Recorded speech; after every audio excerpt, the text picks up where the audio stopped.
The elevator doors opened with a soft ding, and she stepped out holding her tote bag like it was her shield. She had been preparing for this day for weeks, carefully choosing her outfit, a light blue shirt tucked into black slacks, the kind that whispered professional, but not too uptight. Her name badge read Emily Carter, Associate Marketing Analyst. She whispered it under her breath as if to convince herself it was real. After months of applying and 3 rounds of interviews, she had landed her first corporate job at Stratege Media, the kind of company that boasted creative innovation, teamwork, and free coffee. She had heard those words in the interview and thought this place must be heaven. The office looked exactly like the ones in movies, bright glass panels everywhere, people typing furiously at their laptops, laughter echoing from one corner, someone shouting pivot in the meeting room, like they were in a sitcom. Emily smiled nervously.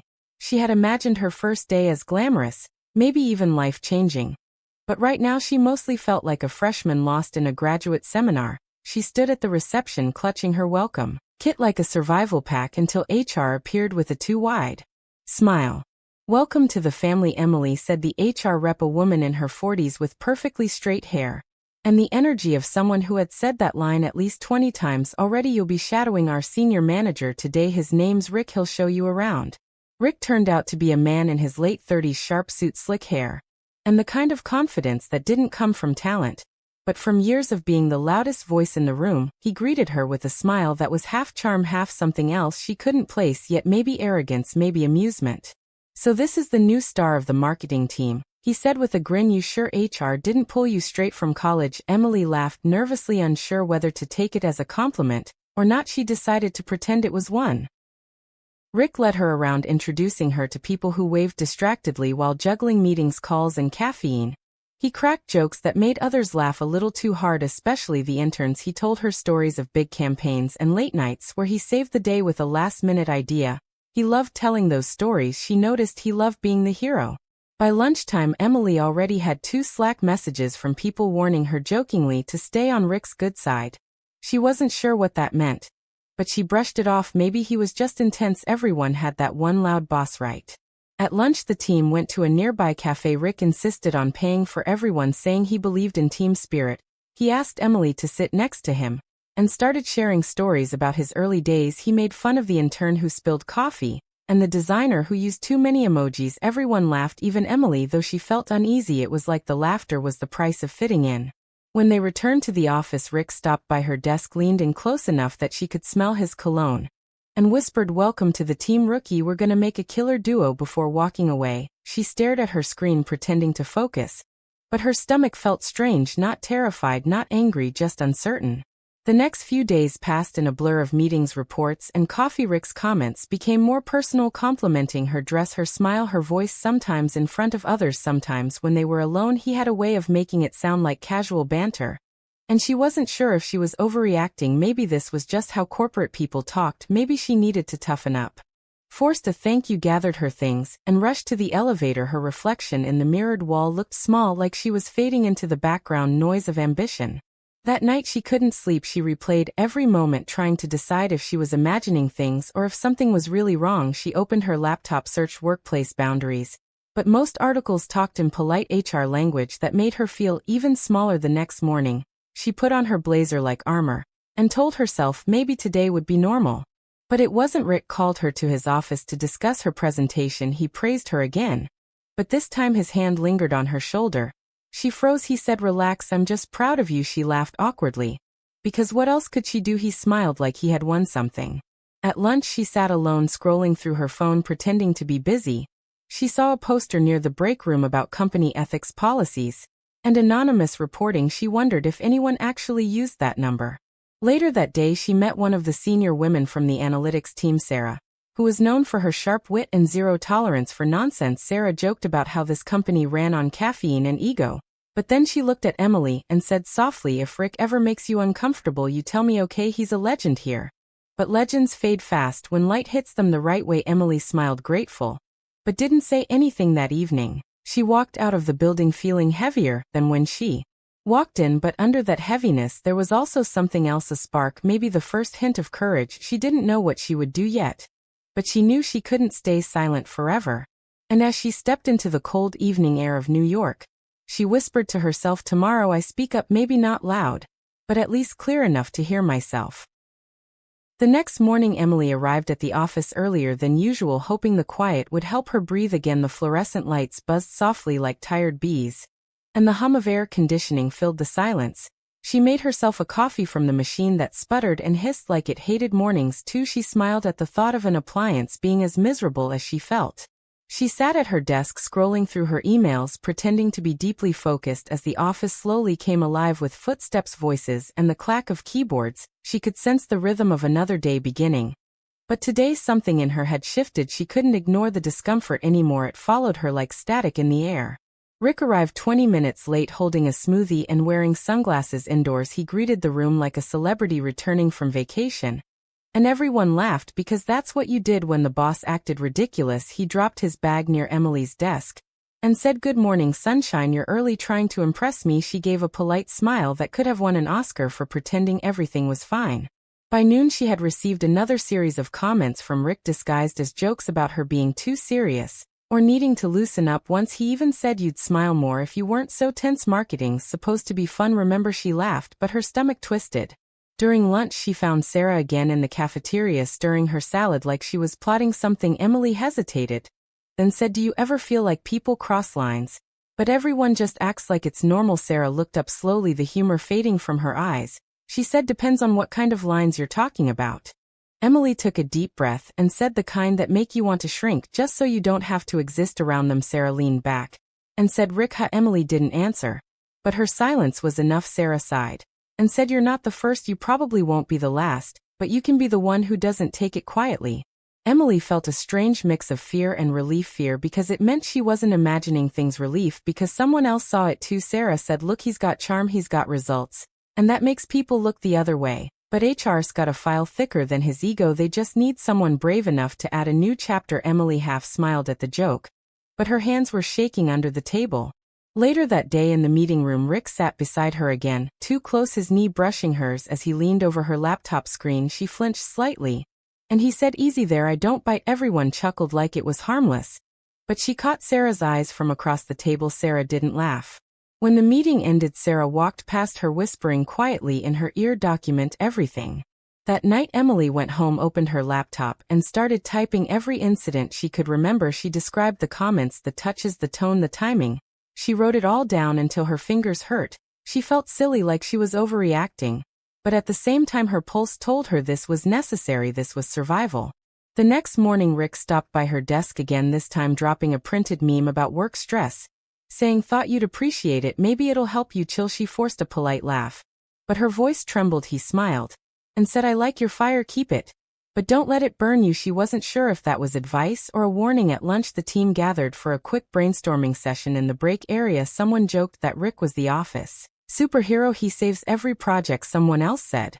"Yeah, but even superheroes have a weakness," and laughed. The tone of the laughter felt strange, almost knowing, almost nervous. She realized everyone knew something, but nobody wanted to be the first to say it aloud.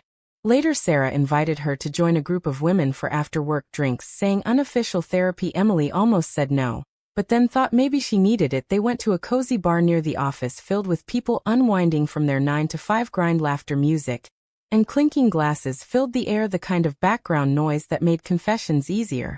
One of the women from finance said, "Your new right word of advice: stay polite, stay distant. And if Rick calls you kiddo, just pretend you didn't hear it." Everyone laughed, not meanly but tiredly, like veterans of a war fought in small daily battles. Emily said lightly, "Wow, no one mentioned that in orientation." Sarah smirked and said, "Yeah, funny how the brochure skips the part about surviving office legends." They shared stories, half jokes, half warnings, small things that added up to something heavy. Emily realized she wasn't the only one walking on eggshells. Everyone just did it quietly, dressed up as professionalism. That night, lying in bed, she stared at the ceiling, replaying Sarah's words, "Document everything." She wondered if speaking up would even matter. What if they didn't believe her? What if it ruined her career? What if she was branded difficult? But then another thought whispered back, what if it helped someone else? The next morning she walked into the office with a quiet determination. She started observing more carefully how Rick's tone changed depending on who was in the room, how people laughed at his jokes, but avoided eye contact, how the interns flinched when he leaned too close. She began seeing patterns she hadn't noticed before. She decided she wouldn't confront him yet, But she wouldn't let him silence her either. She started talking to others, gently asking if they ever felt uncomfortable. Some nodded, some looked away, some changed the topic. It was like she had said a forbidden word. That evening as she packed her bag, Rick appeared again, leaning on her desk, saying, "Heading out already? Come on, let's grab a drink to celebrate your first month." She smiled politely and said, "I've got plans, maybe next time." He raised an eyebrow like he wasn't used to hearing no, and said, "Careful, Emily, refusing your boss can be risky." She met his gaze for the first time, steady, and said, "So can disrespecting your employee." He laughed nervously, pretending it was banter, but something in his eyes flickered. Confusion, maybe even unease. She walked out of the office that night, her heart pounding faster than ever, not from fear, but from something new, power. Maybe she didn't have all the answers yet, but for the first time she knew she wasn't going to stay silent forever. The city lights flickered around her like small bursts of courage. She whispered to herself, "Tomorrow, I stop being afraid. Tomorrow, I start being me." The next morning Emily woke up with a mix of dread and resolve. She had dreamed about Rick chasing her through a maze of cubicles, each desk stacked high with HR paperwork. She woke up sweating, but also oddly amused that even her nightmares had bureaucracy. She got ready early, put on her sharpest outfit, and practiced in the mirror how to look confident even when terrified. At the office she avoided Rick's gaze all morning, pretending to be absorbed in a spreadsheet that she had absolutely no idea how to interpret. She typed nonsense numbers just to look busy. He walked by twice, made a few comments about her focus, and moved on. She felt like she was watching herself from outside, her body floating somewhere between fear and fury. Around noon she decided she couldn't delay it any longer. She opened the company intranet, found the ethics complaint portal, and clicked submit report. It felt like jumping off a cliff.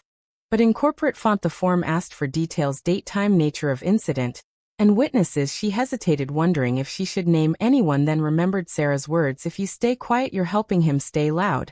She began typing everything, every line, every touch, every joke disguised as a compliment. Halfway through writing she burst out laughing, not because it was funny but because the system had crashed and erased everything she had typed. She stared at the screen, muttering, "Of course it did." She imagined some invisible corporate spirit whispering, "Don't bother, kid, we've got policies, not actions." But she took a deep breath, reopened the form, and started again. When she finally hit submit she expected thunder, lightning, or at least dramatic music. Nothing happened, just a small message: "Thank you for your report. Your confidentiality is our priority." She sat there blinking, thinking that was the quietest rebellion she had ever committed.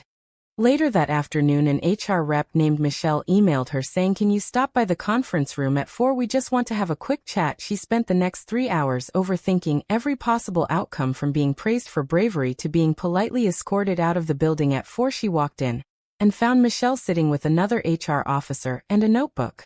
Michelle smiled, that professional smile people use when they're about to discuss something uncomfortable. Emily sat down, hands folded. Michelle said, "First of all, thank you for coming forward. We take these matters very seriously. Can you walk us through what happened?" Emily explained everything, her voice trembling, but steady enough to sound believable.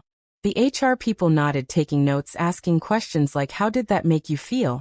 And were there any witnesses?" It felt like therapy, but with more paperwork. At one point Michelle said, "We'll need to talk to Rick too, but please don't worry, we'll handle this delicately." When Emily left the room she felt lighter for about 5 minutes. Then her phone buzzed, a message from Rick saying, "So you went to HR, how bold move." She froze, staring at the screen, her pulse racing. How did he know she hadn't told anyone except them? When she looked up she saw him at his desk, smiling like a magician who already knew the tricks. Ending, she wanted to scream, but instead she walked to the restroom, splashed cold water on her face, and stared into the mirror. Her reflection whispered silently, "You did the right thing, you did the brave thing." But bravery was exhausting. By evening the office felt different, quieter. People looked at her like she had suddenly grown an extra limb, some sympathetic, some cautious. Sarah walked by, patted her shoulder, and whispered, "You're stronger than you think." That helped a little. Over the next few days HR called her back multiple times. They said words like internal process, confidentiality, and procedural fairness, which all sounded like synonyms for stalling. She sat through each meeting feeling like she was part of a slow movie where nothing happens, but everything matters. Meanwhile Rick continued acting like nothing had changed. He joked in meetings, praised her work, even CC'd her on congratulatory emails like they were best friends. She realized this was his power. He made people doubt reality by pretending it was normal. One afternoon during a team lunch one of the interns whispered to her, "Hey, I heard what happened. Good for you. Seriously. He's been weird for years. No one ever says anything." Emily smiled weakly. and said thanks though inside. She was wondering how many people had quietly endured before her. That evening Sarah invited her for coffee. They sat at a cafe across the street watching office lights flicker like tiny confessions trapped in glass. Sarah said they'll probably do an investigation. Then a quiet warning for him. Maybe some training module nonsense. Emily said so basically nothing. Sarah shrugged. That's corporate justice, sweetie. It moves slower than dial-up. But at least you started the download. They both laughed, that kind of laugh that keeps you from crying. Emily said I just wanted to work, not fight battles. Sarah said sometimes doing your job right means refusing to let the wrong things slide. That night Emily got another email from HR saying we've concluded our investigation and taken appropriate action. She reread that sentence 5 times trying to decode its meaning. The next day Rick wasn't at work. Rumor said he was on a temporary leave for professional development. Whatever that meant. She felt no triumph, no satisfaction, just relief mixed with exhaustion. Her co-workers were polite, some quietly supportive, others distant, as if her courage was contagious and they didn't want to catch it. She smiled through it all, grateful that at least the air felt lighter. As the week ended, she got an anonymous note on her desk written in neat handwriting. It said, "Thank you for speaking up. You made this place safer." She didn't know who it was from, but she tucked it into her notebook like a medal. That Friday evening she left the office as the sun dipped behind the skyline. She laughed softly, thinking about her first day, how scared she had been, how small she had felt. Now she wasn't fearless, not yet. But she wasn't small anymore either. She whispered to herself on the sidewalk, today I didn't just survive work, I changed it, maybe just a little, maybe just enough. When Emily returned to work on Monday, the office felt like a sitcom after a major plot twist. Everyone acted normal, but their eyes gave away that something had shifted. People greeted her with extra enthusiasm, like they were auditioning for the role of supportive coworker. She could almost hear the unspoken lines in their heads, say something nice, but not too personal. Her inbox was suddenly full of vague motivational quotes from the HR newsletter, like integrity is the foundation of teamwork, and kindness builds confidence. She imagined some intern scheduling those emails while wondering if anyone actually read them. Rick was still out of office officially for leadership reflection training. Emily tried not to laugh every time she saw that phrase in company memos. Leadership reflection sounded like a spa day for bad behavior. She pictured him sitting in a meditation circle with other executives, chanting, "I will not make inappropriate jokes, I will respect personal boundaries." The first few days were quiet, awkward, but peaceful. She focused on her work, avoiding eye contact with people who clearly wanted gossip. She noticed how meetings ran smoother without Rick interrupting everyone to remind them how brilliant he was. Sarah stopped by her desk one afternoon holding 2 coffees. She said, "Thought you could use this hero fuel." Emily chuckled and said, "More like survivor juice." They clinked cups and Sarah said, "You're trending, by the way." HR's golden example of ethical conduct. Emily said, "Wow, I finally went viral, just not on the platform I wanted." They both laughed quietly. Sarah said, "Seriously though, you did good. People notice, even if they don't say it out loud." Emily said, "It's weird being the story instead of just an employee." Sarah said, "That's because most people think silence is safer. But sometimes noise changes the air." Later that week, HR announced a new mandatory workplace conduct seminar titled Safe Spaces and Smiling Faces. The email promised engaging discussion, interactive scenarios, and light refreshments. Emily laughed so hard she nearly spilled her coffee. She imagined a corporate improv troupe acting out scenes like, "Remember not to touch your coworker's shoulder without consent." When the day of the seminar arrived, the entire department gathered in the conference room. The facilitator was a man with too much energy and a name tag that said Gary, workplace coach. He started with a bright voice, saying, "We're all here to make this environment inclusive, respectful, and productive," then asked everyone to shout out words they associate with respect. Someone yelled teamwork, someone else said honesty. Sarah muttered coffee under her breath, making Emily snort. Gary launched into examples of inappropriate behavior, reading from a slideshow that said things like, "Don't make comments on appearance, don't invade personal space, don't use terms like sweetheart in professional communication." Emily noticed half the room couldn't meet her eyes. It was like they were all sitting through confession. Halfway through the session, Gary asked for volunteers to role-play scenarios. Emily thought about volunteering just to break the tension. But Sarah whispered, "Don't you dare, we'd end up on the company intranet under employee spotlight." After 2 hours of corporate enlightenment and one disappointing muffin, the seminar ended. Everyone clapped like hostages who had finally been released. Emily walked out amused, but also proud. Maybe the muffins were stale, but the message was fresh. People were talking, even joking, but talking was better than silence.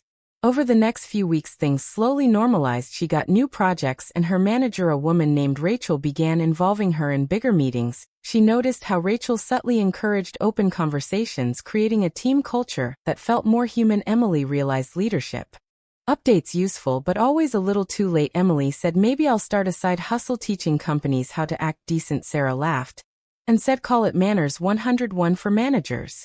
By Friday, HR sent another company-wide email saying our workplace has taken steps toward a more inclusive future. We appreciate everyone's cooperation. Emily read it, shaking her head, saying, wow, they make it sound like a revolution led by PowerPoint slides. Sarah said, hey, revolutions start somewhere, even if it's in Calibri font. That weekend, Emily took a walk in Central Park, her first real break in months. The air felt clear, the sun soft on her face. She sat on a bench thinking about everything that had happened, the fear, the reports, the whispers, the ridiculous seminar, all of it. She realized she wasn't just surviving anymore, she was changing slowly, confidently. She pulled out her phone and texted Sarah, thanks for having my back. Sarah replied, always, kiddo, but don't tell HR I called you that. Emily laughed out loud, startling a pigeon that flew off dramatically. She whispered to herself, I think I'm finally okay, maybe not healed, but okay. And for the first time she believed it. Months passed and the seasons changed, but the air inside the office felt different, somehow lighter, less filtered by fear. Emily had learned to breathe again. She still arrived early, sometimes mostly out of habit, sometimes because she liked the quiet before the buzz started, the soft hum of computers, the smell of coffee, the sound of something beginning. Rick never came back, at least not to this branch. Rumor said he had transferred somewhere in Arizona to work on internal strategy, which everyone knew was code for corporate exile. Emily didn't celebrate. She didn't need to. She had moved on from wanting revenge to simply wanting peace. Her team was thriving under Rachel's leadership. Projects ran smoother, and meetings didn't feel like survival games anymore. People actually listened to each other, shared credit, even cracked jokes without edge. Emily noticed how laughter sounded better when it wasn't forced. One morning HR sent another email, this time asking employees to volunteer as mentors for the new batch of hires. Emily hesitated, then smiled. Maybe it was time to be the voice she had once needed. She signed up. A week later she met her mentee, a bright, nervous 22-year-old named Lily, who showed up with a notepad full of questions and eyes full of dreams. She reminded Emily of herself on that first day, unsure yet eager to belong. Lily said, I'm kind of terrified. Everyone here seems so confident. Emily laughed softly, saying, oh, trust me, they're not, they just practice longer. As they talked, Emily shared small lessons like never let caffeine replace sleep, and bigger ones like your voice matters, even if it shakes. Lily listened like someone collecting courage, one word at a time. During lunch, Sarah joined them with her trademark sass, saying, look at our workplace hero now mentoring the next generation. Emily rolled her eyes, saying, I'm just helping her avoid HR trauma. Sarah grinned and said, progress. The three of them laughed, and for a brief moment Emily realized how healing sounded. It wasn't loud, it wasn't dramatic. It was shared laughter over sandwiches and sarcasm in a cafeteria full of second chances. Later that week, Rachel called Emily into her office and said, I just wanted to thank you. What you did months ago made a difference, not just for HR statistics, but for real people. Emily blushed, saying, I didn't really do much. Rachel said, you did enough. You told the truth. That's rarer than you think. That night, Emily stayed late finishing a report. The office nearly empty, the city lights shimmering through the windows. She walked past the glass walls toward the elevator, her reflection catching her attention. She looked different, not older, but stronger, the kind of strength that comes from surviving something and choosing to grow instead of harden. She smiled at herself softly, saying, you did it, kid, you really did it. The next day during orientation for new hires, HR played a video on workplace culture. One of the slides read, speak up, be heard, be the change. Emily caught Sarah smirking from across the room. Sarah whispered, wonder who inspired that line. Emily whispered back, probably the muffins. They both tried not to laugh too loudly as the presenter droned on about professional ethics and personal growth. After the session, Lily came running up to Emily saying, that was really cool. Do you think things like that actually work? Emily smiled, saying, they do when people stop pretending they don't. Weeks later she sat in the park again like she had that day months ago, this time without anxiety. Her phone buzzed, a message from Sarah saying, coffee or celebration. Emily replied, both, obviously. As she walked through the city streets, she realized something she hadn't before. She didn't just speak up against someone, she spoke up for herself, for every version of herself that stayed quiet when she should have said something, for every woman who doubted her instincts, for every intern who thought discomfort was part of the job. And maybe she hadn't changed the whole world, maybe she hadn't even changed the whole company, but she had changed her own story, and that was enough. The evening air was calm, filled with the hum of life and laughter from strangers. She stopped for a second, looked up at the skyline, and whispered one last thought into the wind. Speaking up isn't just about noise, it's about choosing not to disappear. And somewhere between the city lights and her quiet smile, she knew she never would again.